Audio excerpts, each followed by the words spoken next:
最近啊，在硅谷发生了一起华裔 Google 工程师陈立人杀妻的这个事件，可以说是这些年来我看到最让人痛心最让人困惑的一个案例。关于这个案例，很多人提出这个陈立人到底有没有精神病的这个问题，或者说他这个行为是不是一个精神疾病的表现。在这里我们没有办法对陈立人做一个司法精神鉴定，但是呢，我们可以就陈立人这个案件流露出来的各种信息探讨一下相关的精神健康问题。健康是我们最大的财富，让我们一起管好它。设想一下如果你辛辛苦苦的培养了一个孩子，那么这个孩子呢，从小到大都非常的努力，非常的优秀，也非常的循规蹈矩。他们的努力、优秀和自律，让他们成功的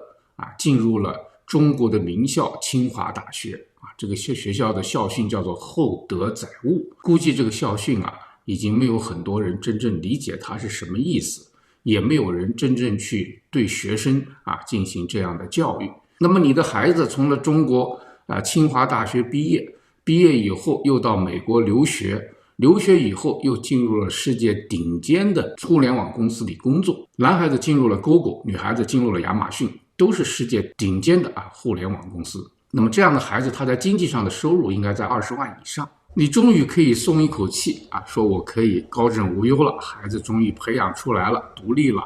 而且呢他们两人从大学就相识相爱，然后一起留学美国然后同时找到工作，又在1年半前结了婚，又在半年以前买了价值不菲的豪宅，里面装修的也非常的现代和高级。你终于可以松了一口气，这个孩子终于培养成人独立了，你不用再操他们的心。但是万万没有想到，男孩的父母会突然听到自己孩子杀了他的太太，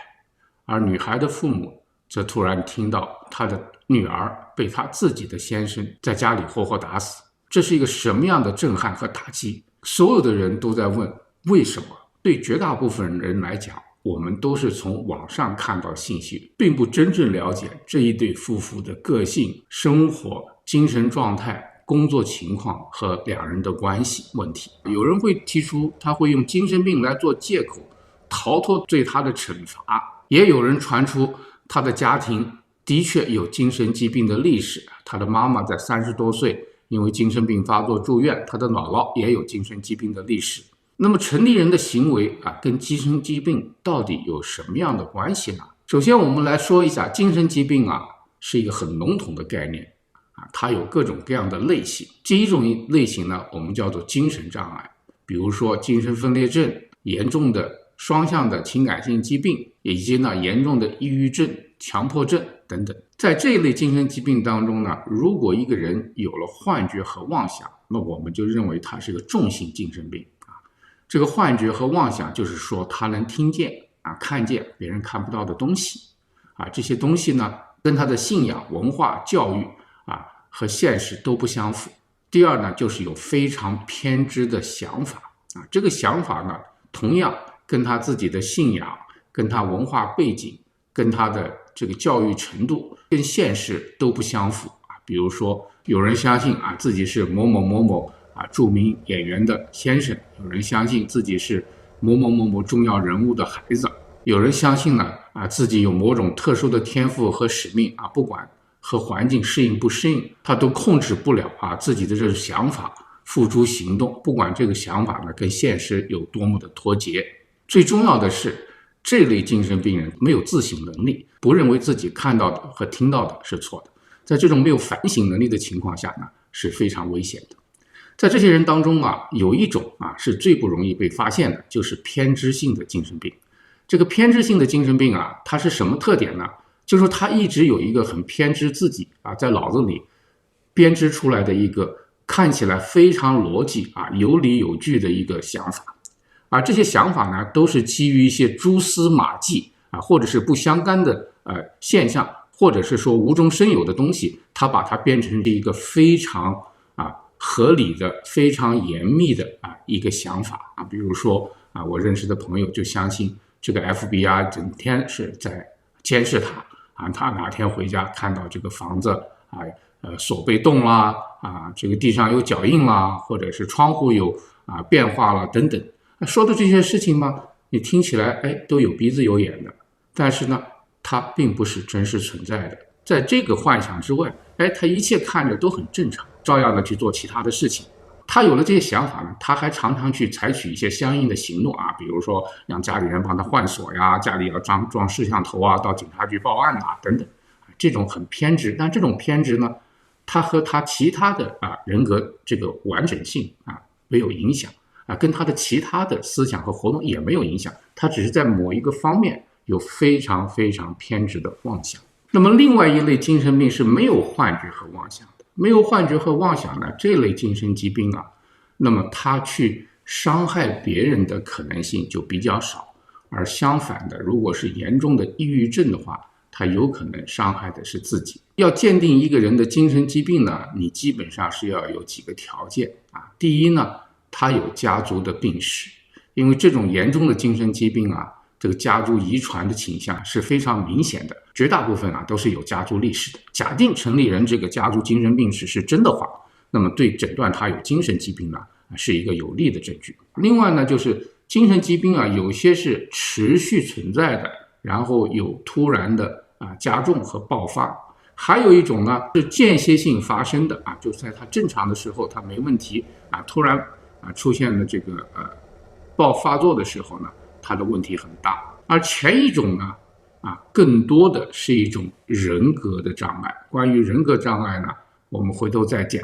那么后一种呢，它是一种严重的精神疾病。所以在这种情况下，一个人他突然的性格、情感和行为跟过去不一样了，出现了很大的变化，那么这个时候你就要注意他是不是有精神问题。比如说这个陈立人他仅仅是在他杀害妻子的那天晚上变得非常安静变得这个目光茫然吗？还是他在这个之前的6个月就有了各种各样的不正常的迹象，只是说我们社会我们环境对精神疾病不够敏感认识不够清楚，或者说他在这方面的隐藏的能力很强。有一种人他表面看着非常的光鲜，表面看着非常和善但是呢他有严重的反社会的倾向。那么还有一种人，他内心极度的紧张，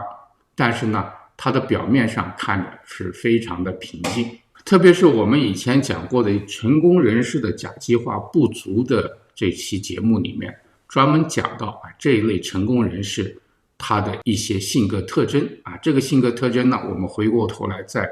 复习一下，对照一下这个陈立人的状况。第三个呢，精神疾病呢，就是说他在这段他的行为他的情感，他的思想，那么已经导致了他的人际关系的问题，导致了他的工作效率的问题，导致了他的经济状况，甚至对他自己身体都有伤害。有2个星期以上的这个过程的话，那么这个人的精神疾病的诊断呢，基本上就能成立。但是精神疾病诊断的成立并不意味着你可以逃脱罪过逃脱法律的惩罚这个呢我们后面再去讲。但是呢我们还是来讲一个精神疾病，你要诊断它，你是需要有一定的条件的。那么从陈立人来看，假如说他在过去的6个月很多网上的信息就说明他已经有情绪上的不稳定，主要是跟他们夫妻关系有关第三个呢，他在这个发病的前一天表现出异常的安静和目光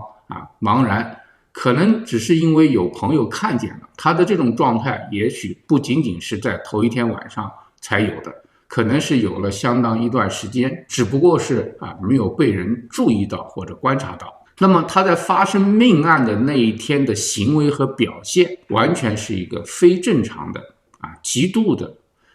甚至非常残忍的暴力行为。因为呢他不仅仅是打死了他的妻子，他是用拳头把他打得血肉模糊甚至还把他的头往墙上撞，把门关上。换句话说，他那个时候的疯狂的状态是完全超出了人们的想象。这样的行为呢，它至少有几个很重要的元素。第一呢，就是不可控制的暴力。在那个时候，你可以看出他已经完全失去控制。第二个呢，它是一个反复出现的重复的行为。换句话说呢，他的暴力已经到了一个强迫的地步。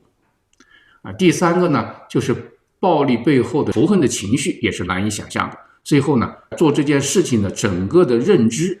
和思想，对他来讲也是一个不可忍受的东西。如果我们单纯从他这个杀人的行为来看的话，他完全处在一个疯狂的精神失常的状态。说到这里，再提一下，这样一个判断呢，是基于这样一个现实。至于说法律上对他怎么样追究，那么法律有法律的标准。现在的问题是，到底什么让他出现了严重的情绪不稳定？到底是什么让他产生了杀人的动机？到底是什么让他能够有这样的一个杀人的行为？我们就一个一个来说。首先，他杀的不是别人，是他的太太。这个太太呢，而是他相知相爱很多年的人。那么在这种情况下呢，我们能够判断的就是跟感情有关。那么从网上的信息和同学的介绍来看呢，这个城里人呢有非常强的控制欲和妒忌心，他要求太太从亚马逊调到谷歌，在公共场合跟他太太形影不离当别人夸他太太的时候，他又很愤怒当别人想跟他太太示好或者跟他太太稍微接近一点的时候呢，他都非常的警惕。那这一切说明什么呢？说明他是一个控制欲很强、妒忌性很强的人。这一点呢，实际上是很可怕的。先说轻了的时候呢，他会造成关系不和。我曾经有个朋友她的男朋友呢，甚至给她车里面装一个追踪器美其名曰为了你的安全实际上呢，就是要控制她的行踪。而这种人呢，当他发现他失去控制的时候，他的情绪就会变得非常的暴躁甚至呢有暴力的倾向。但是并不是有暴躁或有暴力倾向的人他就能够做到这一点这还不是所有人都能做得到的。这里面还有一些大脑的生物学的基础，我们继续往下探讨那么这个妒忌和控制欲是一个看来在他们这个两人的关系中起到了一个非常重要的作用。那么这种结果呢，常常只有一个，就是关系的破裂。据网上的信息说呢，他们婚后不久就出现了关系上的问题大家在一起工作又在一起生活一个人的控制欲很强的话，那么会对对方造成很大的限制。因为从网上的信息来看，对方是一个很热爱户外运动的人很热爱旅游的人，所以相对而言呢，他的这个性格特征可能对过度控制这个事情是不能够接受的。据说3个星期以前呢，女方提出离婚所以呢，我觉得那一段时间她的精神状态和神情呢，可能就是不正常。被他的朋友在头一天晚上吃饭的时候观察到的现象，不是一个短暂的或者是临时的现象，它很可能是他这一段时间的状态，只是他还能够把它压抑和隐藏住。这个有控制欲的人，常常他们有完美主义倾向有强迫性的思维和强迫性的行为。换句话说呢，他也是自我不能掌控的一个人格特征。这种人格特征呢，在正常范围之内呢，它常常是我们成功的因素。我们回头再说，它的成功的因素和他今天的悲剧之间有什么样的关系。所以如果说杀人有动机的话，这个动机就有了。如果我不能得到你，那么别人也得不到。最重要的是，这种女方提出离婚对男方来讲，它不仅仅是一个关系的变化，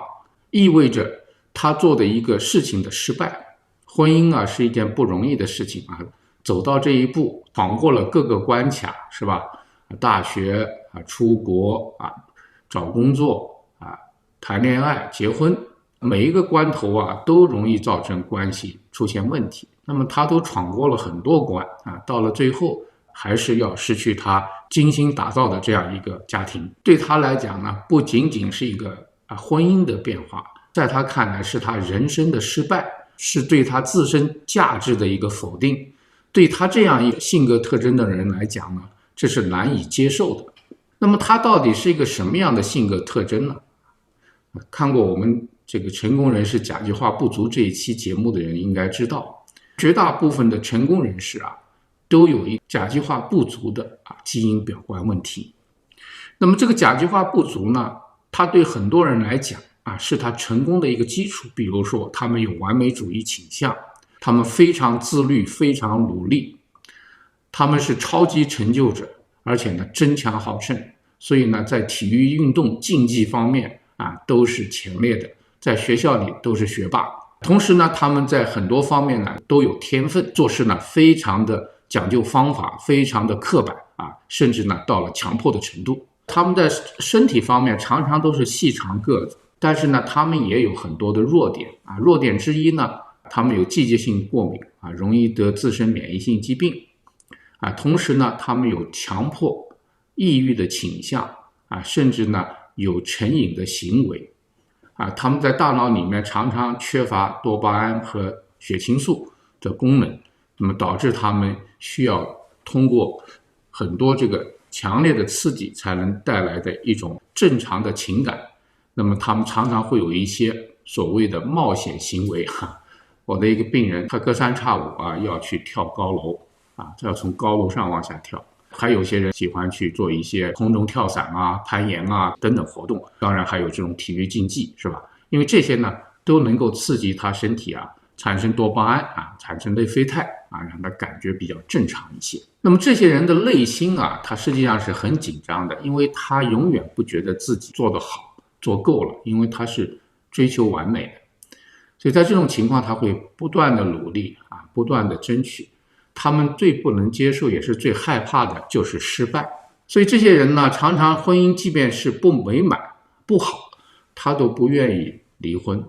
他愿意维持一个外表，因为婚姻的破裂意味着失败，所以他情愿待在一个不愉快的婚姻里面，他也不愿意婚姻破裂。绝大部分这种人格特征的人是没有问题的，一辈子都很成功很多成功的律师医生、艺术家、科学家都是这样的性格，只不过他的一生呢就是这么过去了，没有其他的因素。但是呢每个人的故事当然不一样是吧？那么但是这些人在生活的某个阶段出现了偏差